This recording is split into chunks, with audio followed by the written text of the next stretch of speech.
Okay, hi everybody, and welcome to the second episode of the Bandits Show. This week we're going to be talking everything NFC. So joining me, we've got NFC fans. We've got Adam Gallagher. Hello. Got Chris Crook. Hi guys. Eli Roberts. And the Bandits logo. Just kidding, it's Luke. Hey up, guys. Right, we're going to start off this episode. We're going to talk about who we think is going to be a surprise team from the NFC this year, and we'll start in my top left with Adam. Okay, so they've had some recent success in the past few years, but they've struggled as well. So I think the surprise team this year could be the Falcons. I think obviously Matt Ryan had that really MVP year. I think he could, hit some more form. They've got Todd Gurley as well, Julio Jones. Last year they struggled with a slow start. If they can get the ball rolling early this year, I think they could get some momentum, probably make a good playoff push. They've also been projected to have 10 first-round picks on their starting offense this year. So it could be a lot of firepower there. They keep that ball moving. You never know where they could go. I feel like they just never got over the Super Bowl, though. No, but it's very common for teams to do that. But like I said, they had a bit of a tough year last year. And I think in the back end of last year, they went to 6-2. They started playing a bit better. So if they can just not have that slow start this year, you never know what could happen. True. Yeah, for me, like the Falcons, to me, I always think they just never really got over losing Shanahan. No, like when they lost him, like you said, they had that Super Bowl hangover. But for me, that offense was all Shanahan. And that's when they were the most successful. He leaves, and then they've not really repeated it since. They've been a team that's been in and around it, but they've never really had that success since he left. Whether it's like obviously said, like they've got like 10 first-round picks on that offense like this year.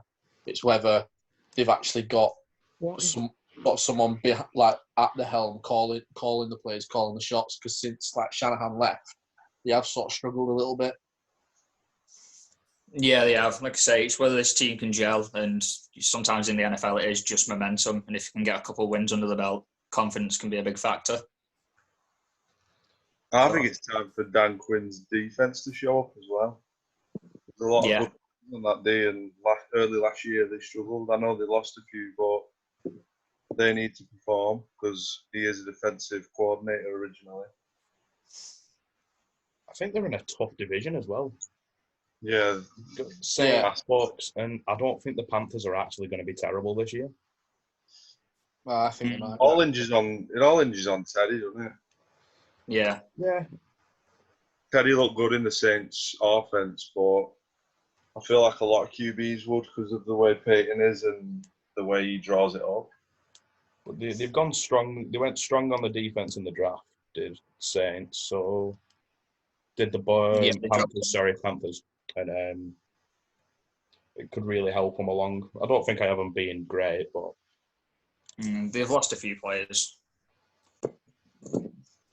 Yeah, could be the return of the Millennium Falcon this year then.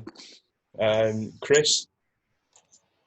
Yeah, I mean, surprise team, I think, for me, I think they're not so much as a surprise team, like same that G sort of said, like, they've had relative success in the past, not to the extent of the Falcons of getting to the Super Bowl.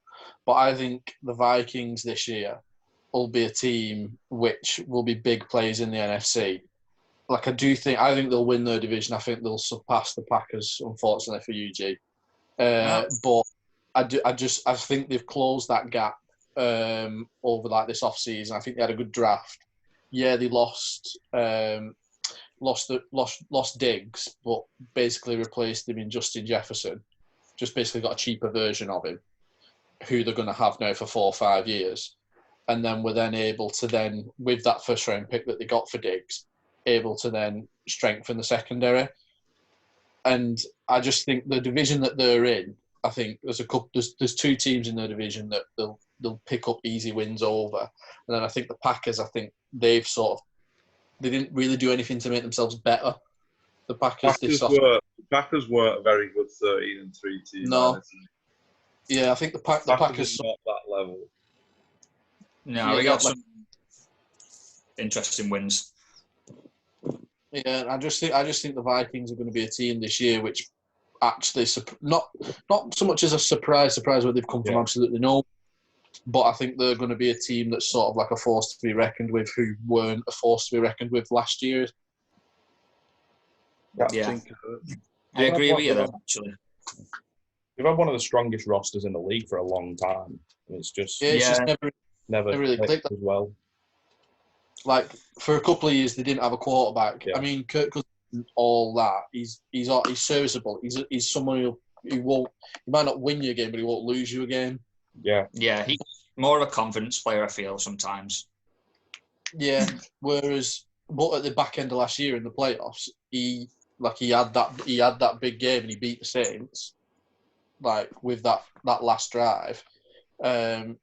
Basically, just put the team on his back and then just like drove the whole length of the field.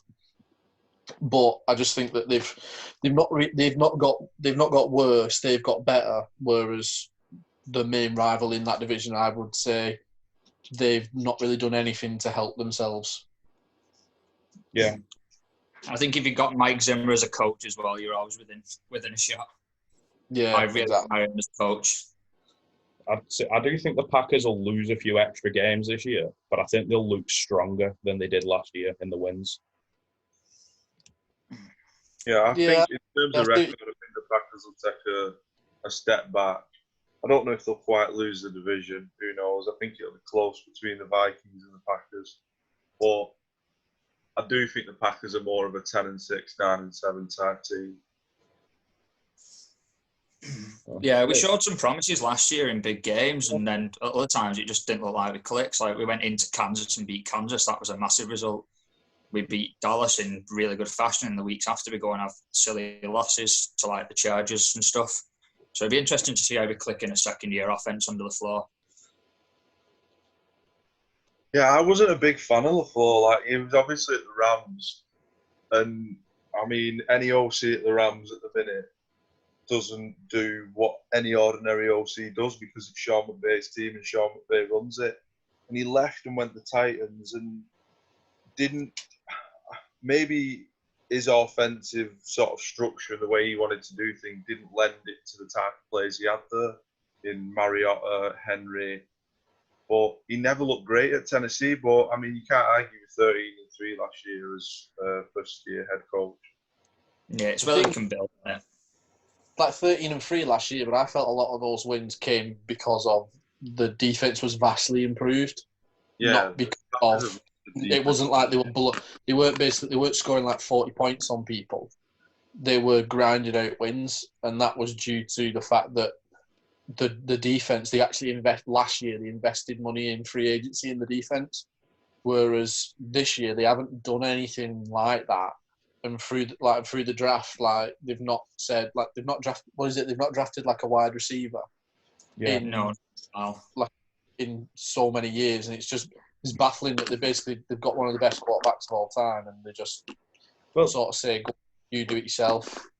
You say that, but it's like, I think the whole thing is that he doesn't usually have a first-round wide receiver, and they had that massive stat on ESPN that he'd only thrown one touchdown pass to a first-round wide receiver in the past 10 years or something. Yeah, it's only one. But when you think about it, Jordy Nelson was early second round. Yeah. And that's where most of his touchdown passes went. So he hasn't been without it.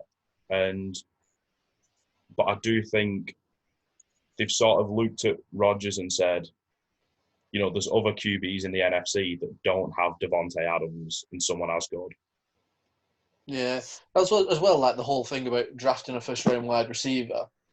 Like, first-round wide receivers are actually, when they get drafted, like there's not been that many of them that have actually lived up to sort of the expectation. There's only really since, like, in the past, like when you think about the past, like 5, 6, 7 years, there was the draft which had like Odell and Mike Evans.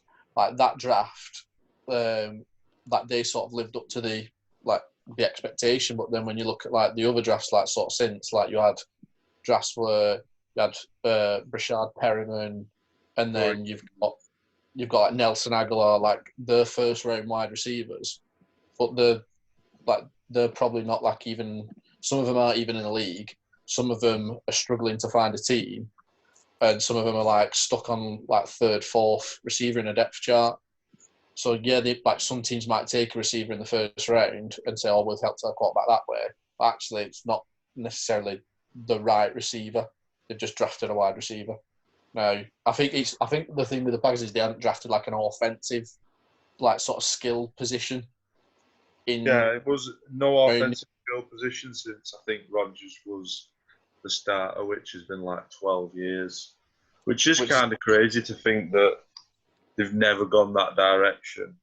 But they've never like gone. Ben said, they've had Jordy Nelson. Randall Cobb was there for a long time and did well as Packers receiver. Yeah, Randall Cobb did really well.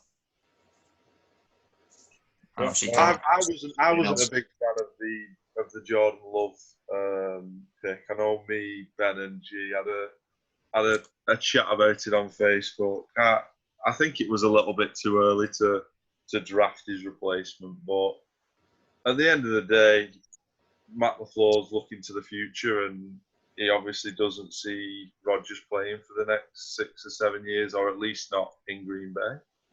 And winning with young QBs is maybe the way forward. You're paying a QB not as much. You can stock up on your O-line. You can stock up on your D-line. You can go and get a free agency wide receiver that you can pay because you're not having to pay that QB. So who knows? Only time will tell if Jordan Love's going to be the future of the Green Bay Packers. I think a good thing will be, even if Rodgers, let's say, he's only there for another 2 years, that gives Jordan Love 2 years under Aaron Rodgers, though. So that is obviously going to be helpful. Is that what he's got left? Yeah, 2 years, Rodgers. He's got 4 years on his contract, but even, let's say, if he leaves in 2 years, but that still gives Jordan Love a couple of years to study under someone as good as Aaron Rodgers. And it'd be a big I mean, it's a great situation for Jordan Love, to be fair, as long as, obviously, Rodgers isn't just complete sort of arsehole to him. Yeah, as long as you don't go free. It's sort of 2 years before the cap hit's not as bad, and another team could take him on a trade. Yeah. Because that contract's insane, so no one's going to take it at the minute. It's a big one. I mean, at the end of the day, if they see Jordan Love as the next Patrick Mahomes, then you take that chance. Like, obviously, you're not gonna let him pass you by when he's there. You don't want to look back. I know Howie Roseman talked about Russell Wilson and how they had him as like a quarterback they wanted, and they decided to wait on him, and he's gone to Seattle and turned out to be one of like the NFL greats at the minute. So if he's your guy and you like him, then go for it, yeah. It's going to be a time will tell situation. Oh, definitely. Luke, you got your surprise team? Yeah, well, it's a little bit of maybe a cop-out and a little bit of me defending my own team, but I've seen a lot of people say the Rams are going 4-12 and 3-13, and I just think it's absolutely crazy to think this team could do that. I mean, McVay's never had a losing season with the Rams. I think he's a top 10 head coach in the league. I think he's a top 4-5 OC in the league. I think Goff's a top 15 QB. I think Cook, Woods, great receiver duo.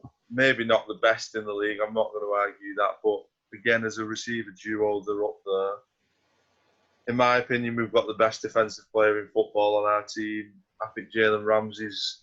He didn't play like it last year, but I think he can go back to being a top 3, top 4 corner in the league. And I think when you put all that together, I don't see how we can only win 4 games. I think, don't get me wrong, I'm not going to say that we're going to win this division, because I think the NFC West is the toughest division in football. I think it has got the 4 best teams overall in the division. But I don't see us being in the top 5 draft picks next year. Not that we have a draft pick, but you know what I mean. I see us challenging around the top of the division. I think Jalen Ramsey point is Jalen Ramsey's great when your team's winning. Like he gets into the momentum and he plays really well when he's playing for a good team. And then as soon as the team sort of starts dropping off, he gives up. He doesn't want to carry, in a sense. Yeah, I suppose in a sense that happened in Jacksonville, obviously. I think Jacksonville, to be fair though, are very much what you're describing, like a confidence-driven, like they have that swagger on the defense. All them players are that type of player. Like they love it when it's going well, and maybe you're right. When Ramsey doesn't see it swimmingly, he is a little bit pissed off and a little bit annoyed and doesn't want to be there. Yeah, also, I think I mentioned it last week. I think there's been too many changes in your organisation for you to go and sort of even contend. I don't know if you'll make the playoffs. I don't know if we'll make the playoffs, but I don't see us having a losing season, and I definitely don't see us having a 4-12 season. We have had changes in the organisation, but I think most part for the better. I don't think losing Brandon Cooks is a massive loss. He didn't bring a lot to the offense last year. Josh Reynolds, when he stepped in, played well. Who knows, with Van Jefferson, we may have a good player. I don't think he'll play much next year, but he will play a little. I think Todd Gurley wasn't what Todd Gurley was when he was an MVP candidate. I don't think to replace his production last year will take much. I think Henderson, the third rounder from last year, and Cam Akers, second rounder this year, I think they can do a job at running back. The O-line does worry me, but one thing that I do sort of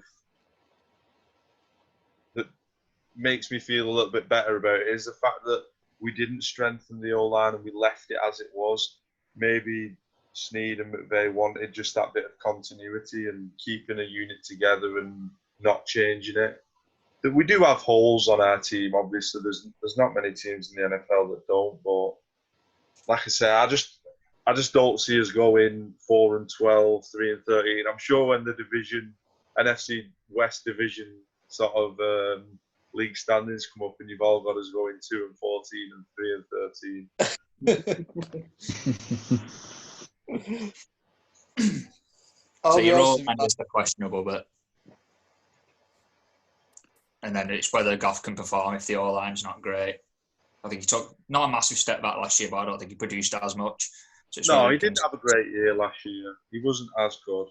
I mean, don't get me wrong, I didn't think he was an MVP candidate the year before, but there was talk of him playing at that level. He wasn't quite that high, but I think he had some unbelievable games that year before. But he did have a worse year last year, and he did struggle a little bit.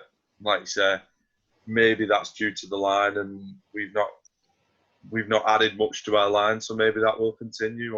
Only time will tell. To defend Goff, though, there was some games where you could tell he needed a running back because he was passing. I think there was a few games where he passed 40 to 50 times in a game. Yeah. And he just have to do it. It was a bit weird, really. There were times last year, I think that was obviously watching the Rams every week, having a little bit more idea. I think that was partly down to Gurley's health.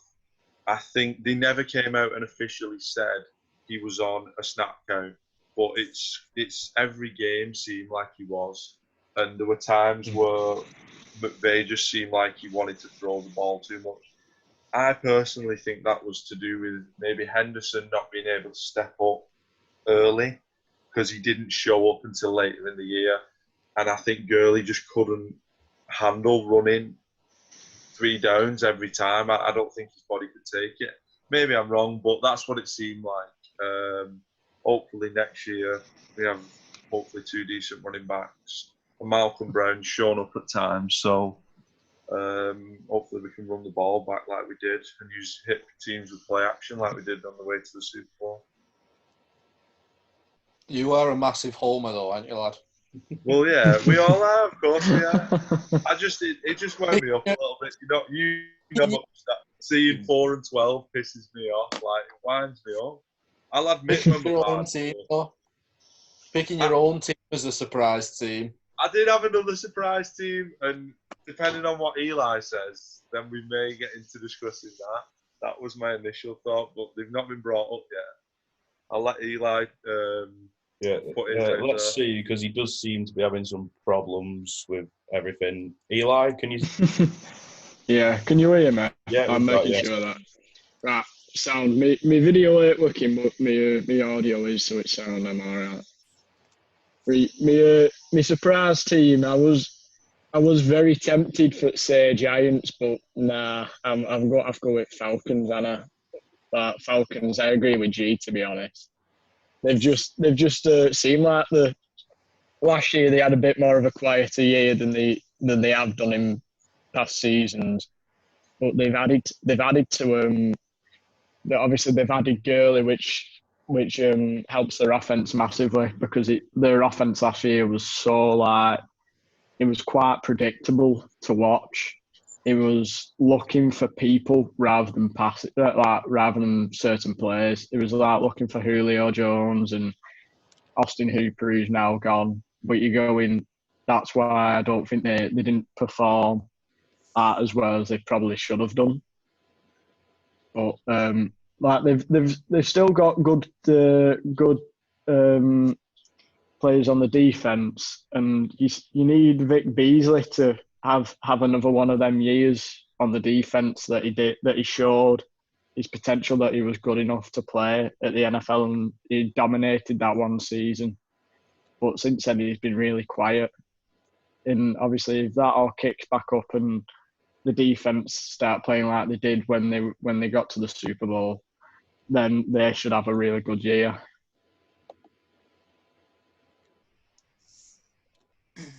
Yeah. I think there's not much else we can say. We talked about the Falcons for quite a bit, didn't we, Joe? Yeah, I mean, in terms of the Falcons, obviously they signed Dante Fowler from the Rams, who had a good year last year. I think that was a decent signing. And obviously, like Eli said, alongside I completely forgot his name. Beasley. Yeah, Beasley. And then I mean, in the draft, I think they reached a little bit on AJ Terrell. I don't think he was quite top 20 caliber corner, but I do think he is a decent corner, and I think he will play well at the next level. Just looking at the defense, they've got a lot of big names, and like I said when we were talking earlier, that D needs to start showing up. Dan Quinn needs to start putting. I mean, I might be wrong in saying this, but did he take back over the defensive coordinator last year? I feel like he did it towards the end of the year, and like G said, they went on a run of 6 games, 2 losses to end the year. So maybe that was what they needed. Yeah. It does ring a bell that towards the end of the year. And going back to Eli's other comment, the Giants were my other sleeper team. I think the Giants will have a good year. I really do. I think Daniel Jones will take another step forward. I think Saquon Barkley, I mean... It was the injury last year, wasn't it? He came back a bit early and he just weren't running the same. But he weren't running the same. Whereas when he was, especially his rookie year, he had a breakout year and he was borderline unstoppable for a bit.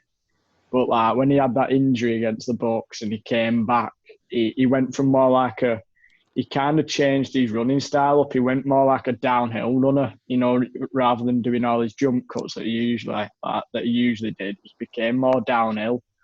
But as you said, the thing is with the Giants, especially our defense, we've changed a lot of older personnel and brought in younger players like Blake Martinez from the Packers instead of Ogletree. Got James Bradbury instead of Janoris Jenkins. Obviously, there's the problem with Jabril Peppers at the moment, but we'll leave that one. Like you say, them 2 positions right there, you've upgraded both positions. Swapping those 2 players in and taking those 2 players out, you've upgraded. Yeah. We just we've drafted a lot of linebackers. To be fair, we've got another cornerback, and obviously our first round of this year was an offensive tackle. So we're obviously trying to protect Daniel Jones so he has more time, which I think was kind of why he's like he seemed like he was under a lot more pressure last year because he just stepped up and everyone was just bringing heavy pressure. Like in the Jets game, they were blitzing safeties all game, and obviously that helped it. Like it even made Jamal Adams just strip sack him because he just couldn't handle it. But hopefully, like with better protection, like due to drafts and all that, we should be able to give him more time to actually develop. I do worry. The only thing that does worry me about the Giants, not that I'm sat up at night worrying about them, but I don't think the receivers are all that great. No. Tate is getting old. Sterling Shepard, I think he's a number 2, number 3 type receiver. Darius Slayton, who knows? He had a great sort of last 5 games. Evan Ingram, he's not quite lived up to his sort of draft position. Yeah, I mean, definitely. I don't think the DCs around the league are getting worried about the Giants receivers, and that could hinder Daniel Jones unless Saquon can hit 2,000 yards again, which I think he's capable of doing. Well, I was going to say that like you're not scared of any of the Giants receivers, are you? Yeah, like very when true. you think when Saquon his first year, who did he have out on the outside? He had Odell Beckham Jr. there, and he scares defensive coordinators.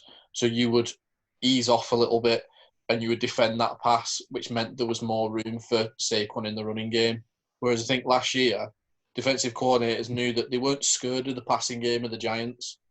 They knew that first and foremost stop the run. And I think he was injured, but I think even without injury, he wouldn't have produced on the same level that he did the year before. It was too predictable. Exactly. Because I think they need, like, the receivers haven't really changed. They've got better protection, and he'll probably have more running lanes to run in this year. But I still think that the passing game it doesn't scare you at all. There's not really a receiver on that team that really scares you. Like Luke said, Slayton did step up in the last 5 or 6 games. Like he stepped into it. Tate just wasn't what we thought he would be. We thought it'd be like a quick fix, like he'll come in and help all the receivers. He wasn't, and we're right. To be fair, we drafted Sterling Shepard, but that was at the time where we already had Odell, so he was the perfect slot receiver. But now we don't have a number 1. Sterling Shepard is nowhere, like he's not able to step up to become that number 1 receiver. So it just makes the Giants' offense extremely predictable. Okay, I'm going to have to stop the topic because we are going to have to move on at some point. Right. We'll start off doing the predictions for the NFC.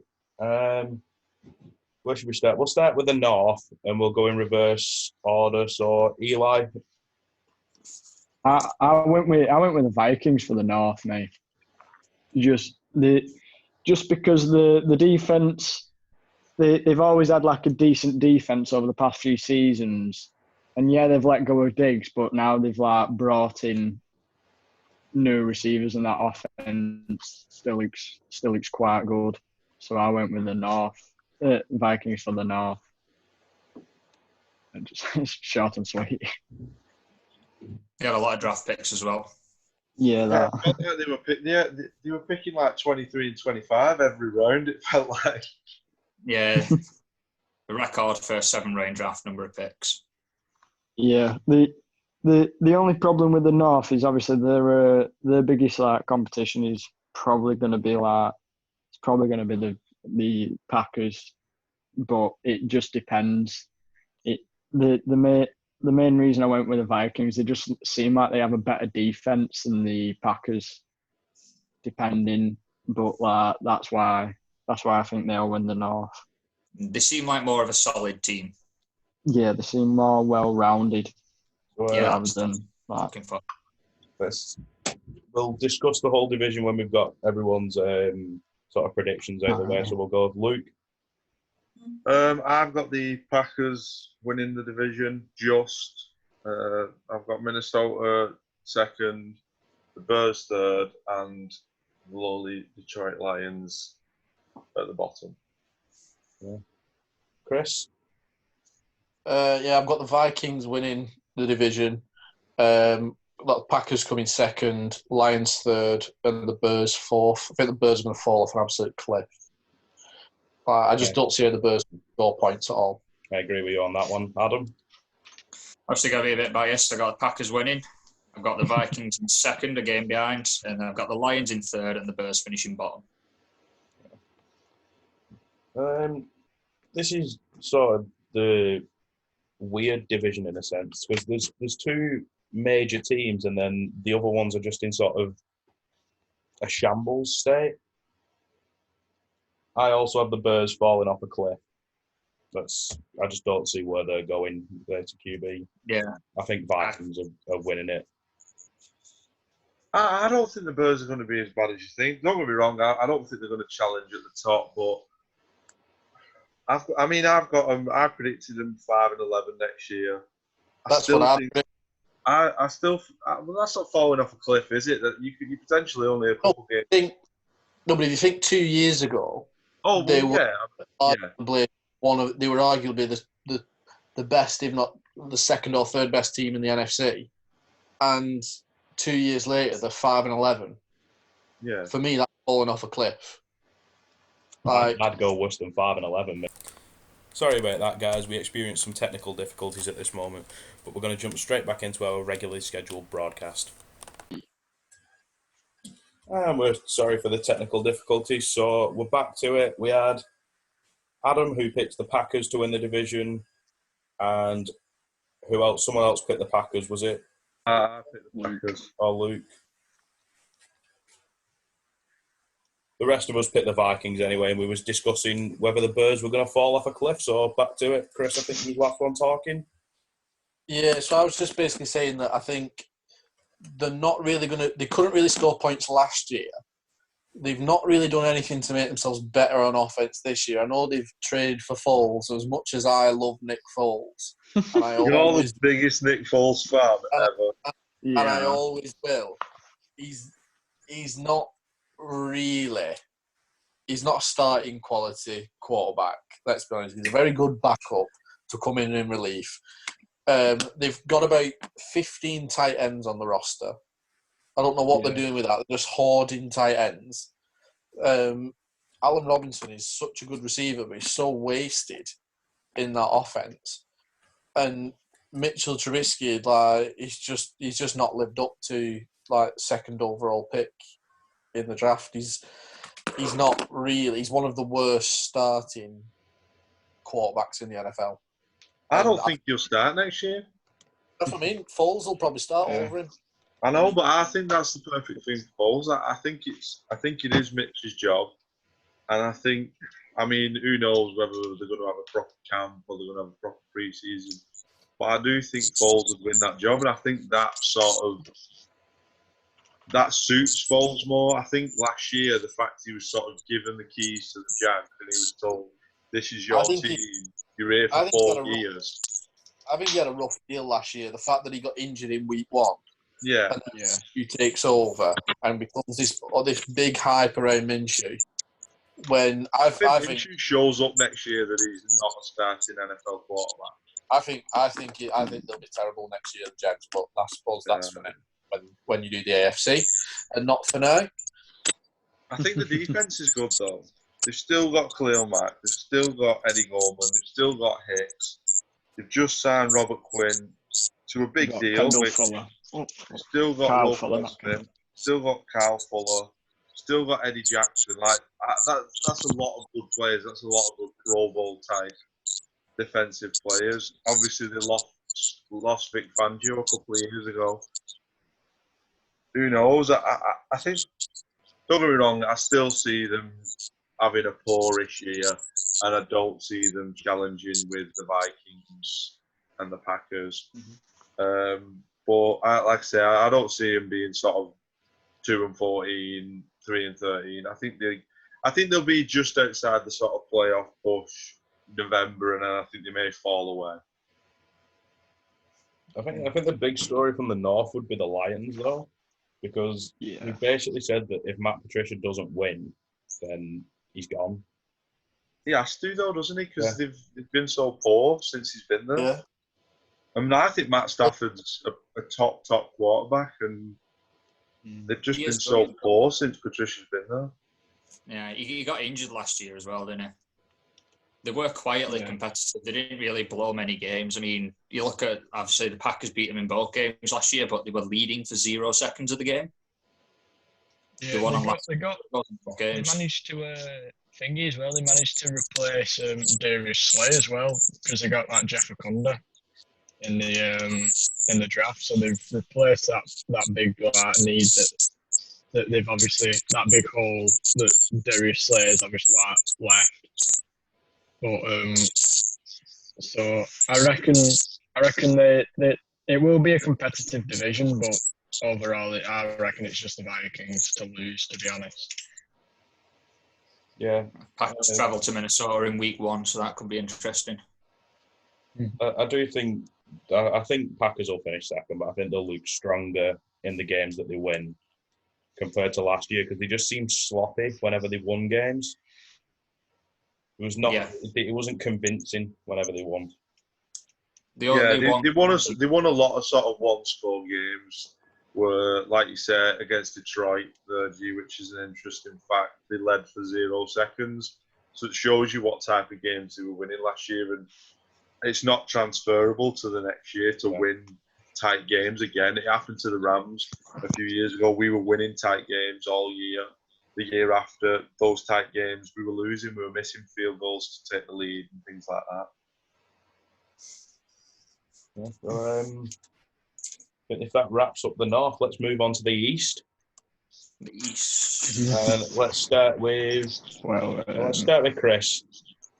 Wonder who he's got at the top. Well, this is the thing. You see, I would prefer to be right than be a homer. So I've actually got the Cowboys winning this division.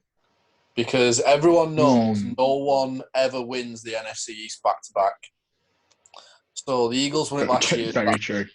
That means we can't win it this year. And the Cowboys, for me, they had a very good draft and they got better, and they lost a few people, like in free agency, but they managed to keep hold of the key ones for me, who they really needed to keep hold of. And I just see the Cowboys just sneaking, just sneaking it. I think the Cowboys are going to be like second, third best team in the NFC next year. I don't see many holes on that team. I think the offense is going to be scary. I don't see how the Eagles are ever going to stop the Cowboys. I think it's impossible. They've got too many good receivers. It's not a case of stopping them.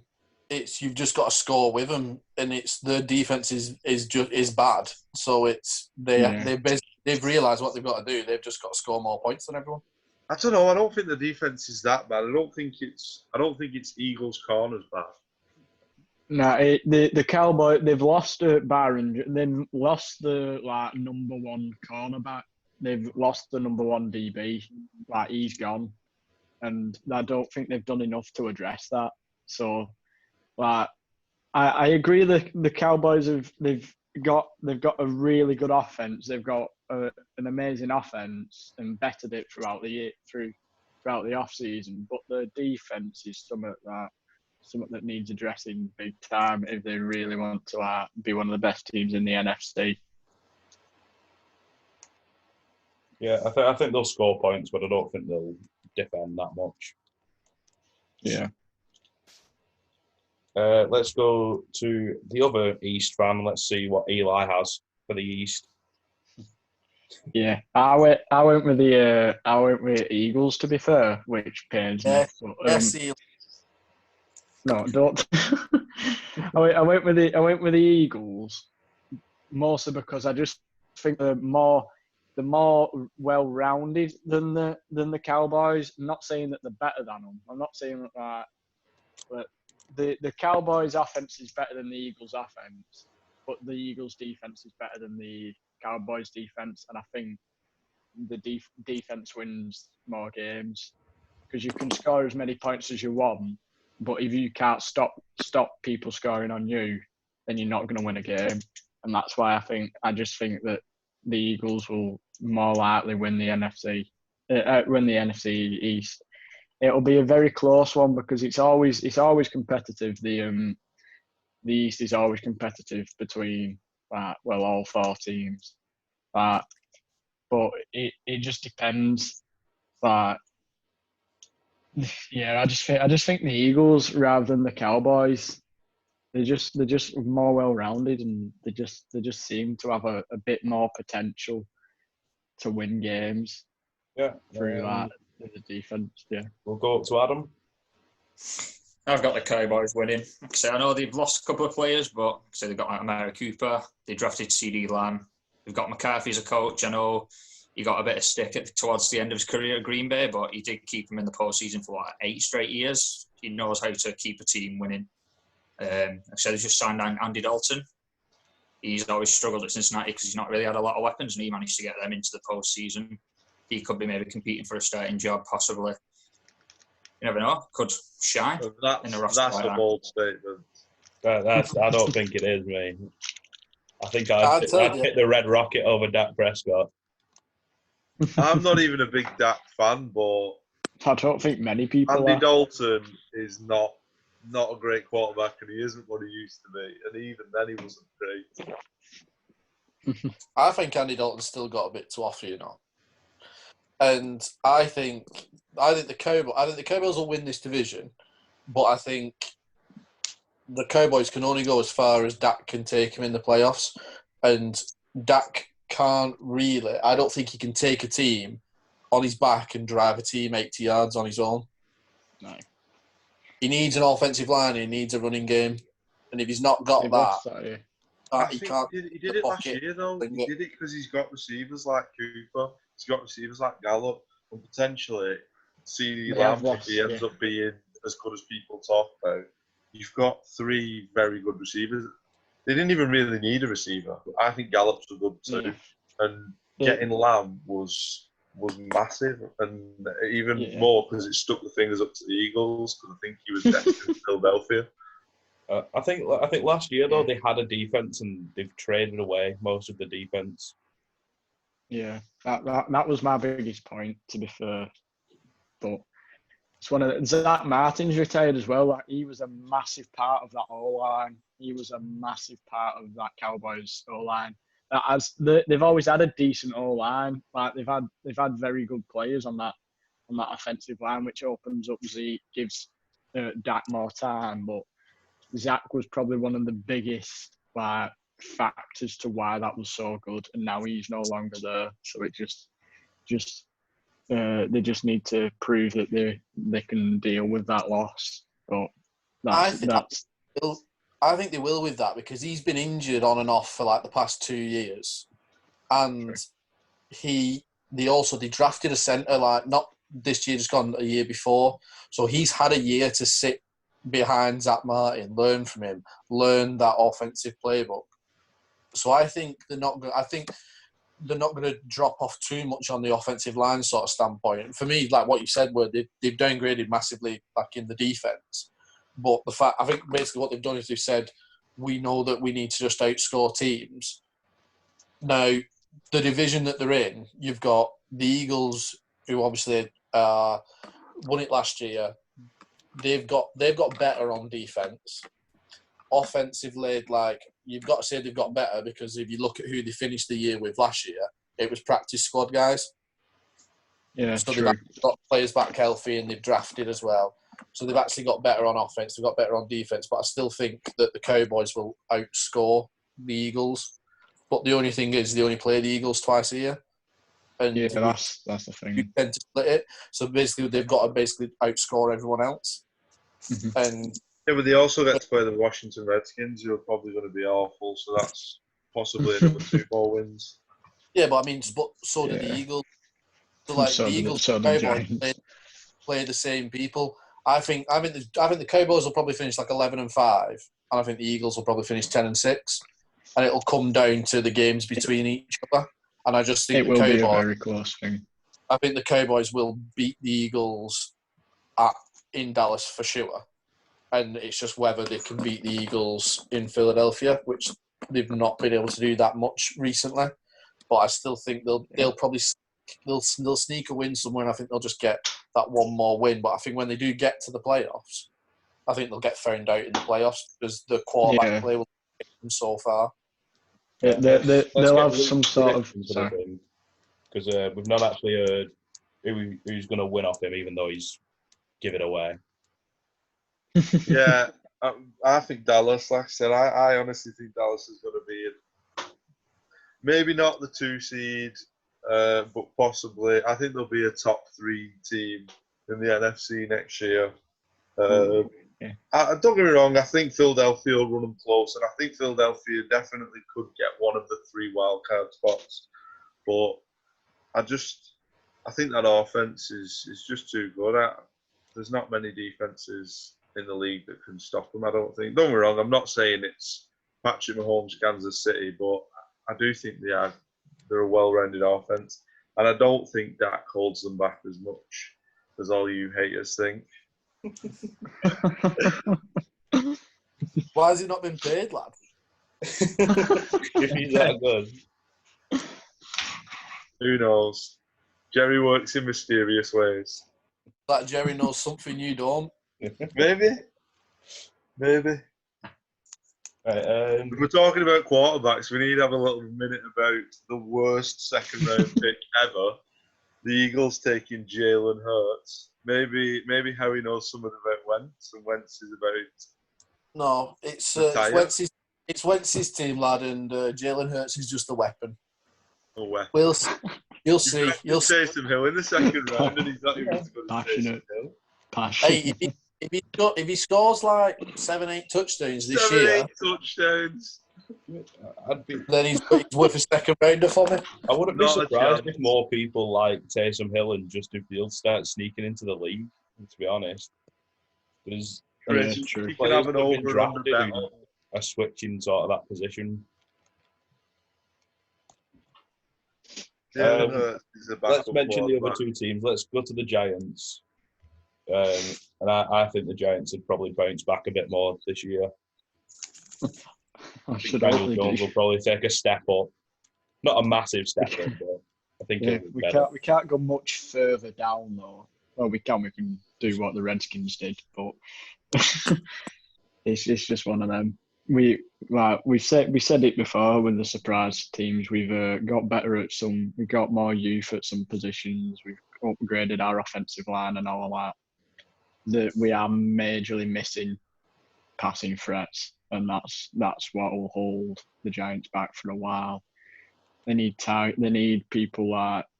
I know the Packers moan that saying Aaron Rodgers doesn't have like first-round receivers. Well, Daniel Jones has no one basically to throw to. But that's basic. If we manage to like trade for a receiver, then it should just be one of them. Then he will take a step forward. But it's just I don't see it happening. That's the problem. I mean, let's just mention them anyway, because we've probably all got them at the bottom of our predictions. But the Redskins, yeah, enough said. I think they'll have a decent year. I don't think they'll be 2. I don't think they'll be 2-14. I think Ron Rivera's a good head coach. I think that defensive line's going to be one of the better in the league. Who knows what's going to happen with Haskins? I mean, I heard something the other day that potentially the reason they traded for Kyle Allen was that he knows the system that Ron Rivera is going to bring across, and maybe Kyle Allen's going to have a few games. I don't think they're not going to challenge the top 2. I don't think they'll be that far away from the Giants, but I think they'll be moving in the right direction. Yeah, I agree with you. I think that they'll get like 4 wins. I think the Giants might get like 6 wins. I reckon. I reckon the Redskins' defense will be good, and it'll just be the fact that they can't score points. Yeah, they can't keep with some teams. Like they'll never be able to keep pace with the Cowboys. And I don't think they'll be able to keep pace with the Eagles. And I think when it comes to it, the Giants have probably got a better role than the Redskins have, and that's saying something. So I see basically this division is split sort of into two. You've got the two teams going for the NFC East title, and then you've got the two teams at the bottom who are just sort of like scrapping with each other. And like I said, I don't really see the Redskins making much noise. I see them picking early in the draft again next year, potentially for a quarterback. Again. The next one I've got written down is what could probably be quite a fun division in the top. It's the South. And let's start with Adam again. I've got the Saints winning it. I think that they've drafted well. They had a couple of veterans. You look at the schedule, actually, all the tough opponents that they have, really. So, like, I don't know, like the Packers, the 49ers, stuff like that. They all have to travel to the Superdome, which is obviously a very tough arena to go into, loud crowd. And like I said, they are, I wouldn't say unbeatable, but it's very tough to go in there and win. I know playoffs have sort of said otherwise past couple of years and stuff, but overall, I think there's a solid team. They've added well to the roster in the off-season. And like I say, is it Bree's last chance maybe? Obviously, you're going to want to go out and get it. It's theirs to lose. Let's go, Luke. Yeah, I can't not agree with you there. I've got the Saints winning the division. I think they'll be the best team in the NFC next year. I think they've only strengthened. They've not taken a step back really. I think they've just progressed. Peyton's one of the best head coaches in football. Breeze is still doing it, and I think they'll be in and around that Super Bowl talk. Who's going to win it? Yeah, Chris. Yeah, same for me as well. I think the Saints will easily. I think they'll quite easily win this division. Like Drew Brees last year, I think it's all writes itself pretty much too well that I think the road to the Super Bowl could potentially go through the Superdome, and hopefully they like. I like Drew Brees. I just don't really like the Saints. But yeah, I can't agree more. I really like him, but I hate everything else about the Saints. I can't really look past the Saints for this. Like Luke said, like they've got Peyton, who's one of the best offensive minds in the game, and I think it's going to be the same again this year. I think they're gonna win this division quite comfortably. Yeah, Eli.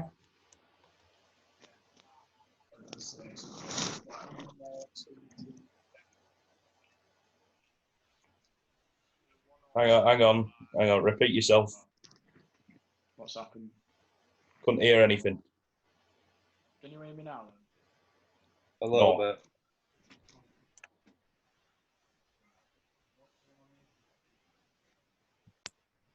Right, can you hear me now? There we go. Yes. Right.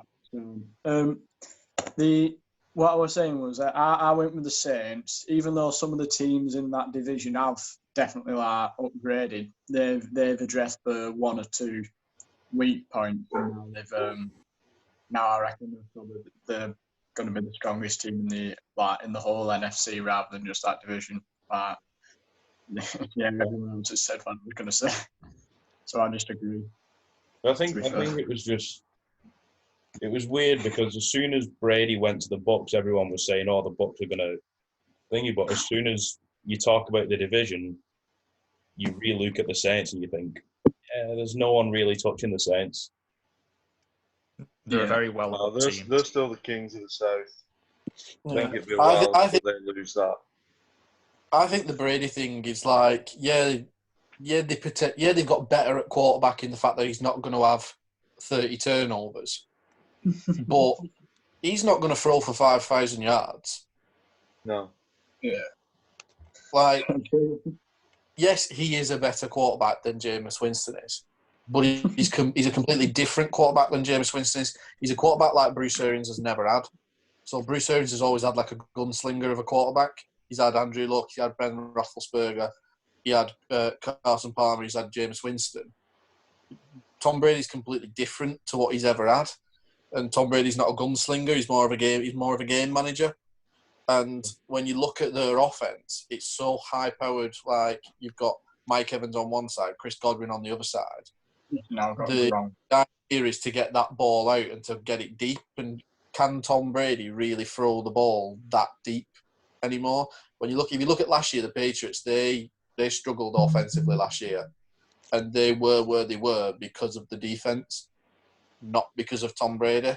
And there's a reason why Bill Belichick has said, "Yeah, you can walk."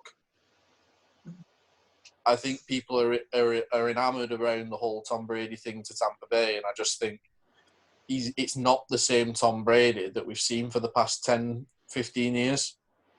Yeah, it's more of a hype thing. He's definitely taken a step back, and I think he'll only go, like, the Bucs will only go as far as I think the team can take it. I don't think it's as far as Tom Brady can take them. I think it's as far as the team. I don't see them challenge the Saints that much, really. I mean, people, well, you might think I'm completely wrong, and you might think that Tom Brady's still got it. He can take this team to wherever they can, like, and take them to a Super Bowl, take them to an NFC title. But I just don't see it. I just don't see that in Tom Brady anymore. I think it's more the sense of they were losing a lot of one-possession games, and they think that Tom Brady's more going to help them win the one-possession games and sort of flip the 5 or 6 games that they... You know, if they can flip 4 of the 5 games that they lost on one possession, then... Yeah, a lot of those games were one-possession games, but they were still scoring like 30, 40 points in those one-possession games. And I don't think he can score 30 to 40 points in a game anymore, because I don't think he can push the ball down the field that quickly anymore. And I get the fact he'll game manage it, and they'll still be in tight games, and the defense is actually pretty good, and he'll game manage them. But I don't see him having this big season like everyone else does. I think he'll just be a middle of the road quarterback, and he'll win them some games. He'll not really lose them any games, but I think he'll win like 2, maybe 3 games for them. He's not going to win them 6, 7 games on his own.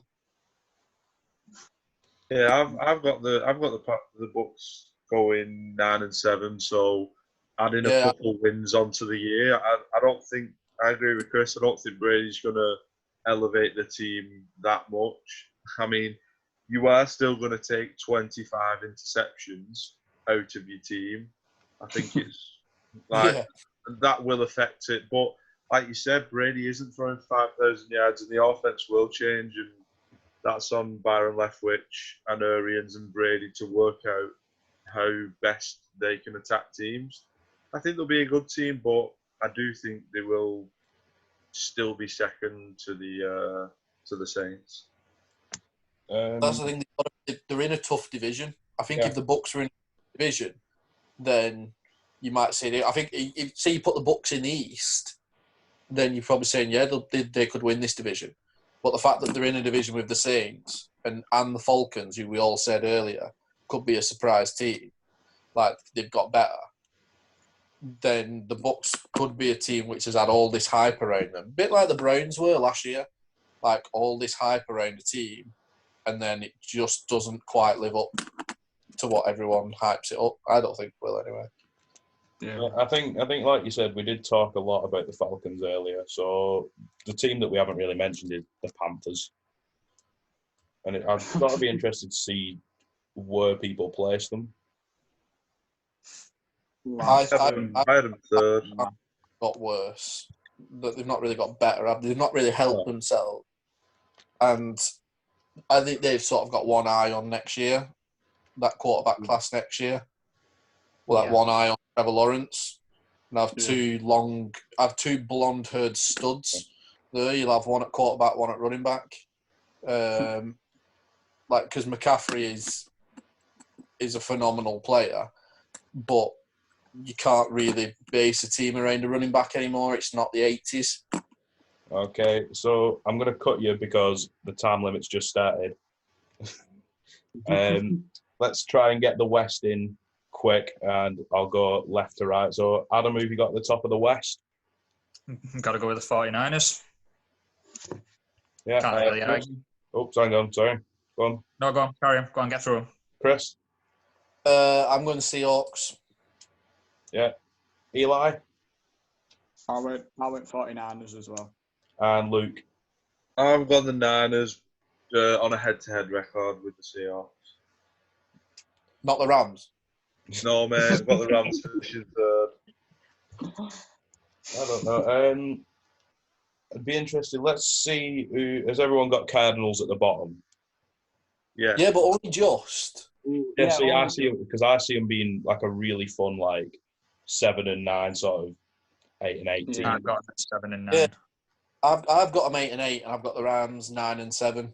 I think the Cardinals will surprise a couple of. They were nearly my surprise team, but I thought can't have my surprise team finishing 4th in the division. No, but it would be a bit of a surprise because I don't think many people watched them last year and they didn't realise Kyler Murray is probably going to be a good quarterback in a few years' time. And the fact that he's just got an absolute legitimate number 1 receiver now, Hopkins. And Kenyon Drake at the back end of last year was he was like a man possessed.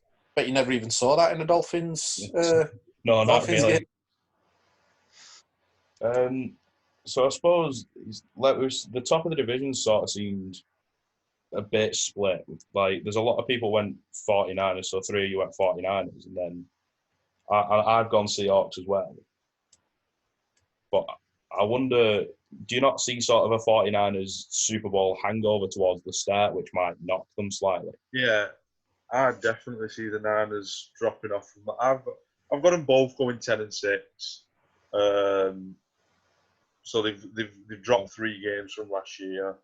I think the problem with the West is the fact that all these teams are good. There isn't a bottom feeder team who you're going to get 2 easy wins against. They're all going to take lumps out of each other, and the divisional games are going to be massive and could go either way. I'm not sold on the Cardinals yet. I feel like the Cardinals could be similar to what the Browns were. A bit overhyped, maybe. Maybe they will have a good year, but I still look at a team that the Rams have always put points. The last 6 times we've played the Cardinals, we've put 30-plus points on them. We've nilled them twice. The Cardinals have added on their offense, but the defense is still a work in progress and still has ways to go before they're going to challenge at the top of this division. Yeah. I just see the West being one of them where I feel like if things work out sort of differently, there's 3 teams that could easily just swipe it at the top, which you don't tend to get in a lot of divisions. No, there's probably not many divisions in football where you could legitimately say 3 teams could win it. Yeah, like for me, I just went with the best quarterback in the league, in the division, for who's going to lead the team. And I think Russell Wilson on his own wins you like 3-4 games, whereas Jimmy Garoppolo I don't think wins you any games on his own, and I don't think Jared Goff wins you any games on his own either. I think they both win games because of who their offensive coordinator is in terms of their head coach, whereas the Seahawks, like Russell Wilson, can win games on his own. Yeah, definitely. I think he almost beat the Packers in the playoffs on his own. Yeah. I think you couldn't really. I think he should have been the MVP last year, but you can't really ignore that Lamar had 3 games with a perfect passer rating. It was true. The major thing for me though for the Seahawks is that offensive line though, because I'm sure he's been sacked over 50 times in the past 2 seasons. That's a major point, because one of these times, if he's been hit that many times, being sacked that many times, there's going to be become a point where he's going to get hurt. And when is it the fact that he's getting hit because he's more mobile back there and he likes to scramble? I don't think it's much of an O-line. I think the main problem was running backs last year, that they had a massive cluster injury. Well, I was just going to obviously both running backs had some serious injuries, so it's whether they can do anything this year, but maybe a bit of a help. That's why I've got them coming second. Yeah, I wouldn't. As a Rams fan, I wouldn't be afraid of Rashad Penny and Chris Carson. I don't think they're great backs in this league. It's the same every time the Rams play in Seattle. It's Russell Wilson. It's Russell Wilson throwing an absolute perfect ball to lock it in the corner of an end zone. When I honestly, watching the game, thought he was throwing it away. Russell Wilson, like Chris said, he wins games on his own. I think he even probably wins more than 3 and 4. You could argue 5 games a year is just purely on his back. And because of that, and to an extent, because they are poor in other areas, their whole line isn't great. I don't think the defense is great. They've really come away from like the Legion of Boom years. Yeah, it's still got Wagner, but they've lost so many of those players. I do still see them challenging the Niners. I just think the Niners will pit them on a head-to-head basis. Yeah, I'm going to ask our last question. It's going to be a bit of a quick fire.